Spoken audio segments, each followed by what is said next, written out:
मुस्लिम league नून की नायब सदर मरियम नवाज का कहना है कि 2018 में मुस्लिम लीग नून का मैंडेट चोरी किया गया, लेकिन आज नवाज शरीफ ने मैंडेट चोरी करने का बदला ले लिया। निजी होटल में पंजाब असम्बली के अलामती तकरीब के बाद मीडिया से गुफ्तगू करते हुए मरियम नवाज का कहना था कि हमने बिजली पैदा करने के कारखाने लगा दिए। जब भी इलेक्शन हो, अल्लाह करे नवाज और शहबाज शरीफ की हुकूमत आए। मुस्लिम लीग नून की नायब सदर ने कहा कि इमरान खान के माथे पर आइन तोड़ने का दाग लग चुका है। इमरान खान मुल्क का पहला सिविलियन आमिर है। इमरान खान से कहती हूँ, तुम बुरी तरह हार चुके हो, जबकि मैंडेट चुराने का बदला आज नवाज शरीफ ने ले लिया।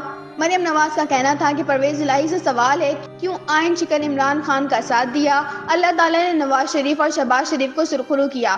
शहबाज शरीफ ने पंजाब में खिदमत के रिकॉर्ड कायम किए। पंजाब के अवाम को 2-2 किलो चीनी के लिए भिखारी बना दिया गया। उन्होंने कहा कि जब हिसाब किताब का वक्त आया तो फराह खान को बाहर भेज दिया गया। पूरे पंजाब में सिर्फ फराह गुज्जर के गाँव की सड़कें बनी। पंजाब के तमाम मामलात फराह चलाती थी। उस्मान बुज़दार सिर्फ नाम के वज़ीर आला थे।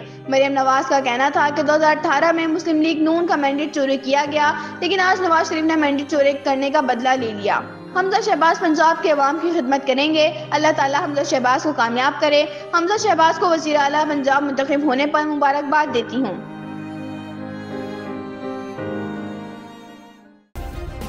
सब्सक्राइब करें और बेल दबाएं ताकि कोई खबर रह न जाए।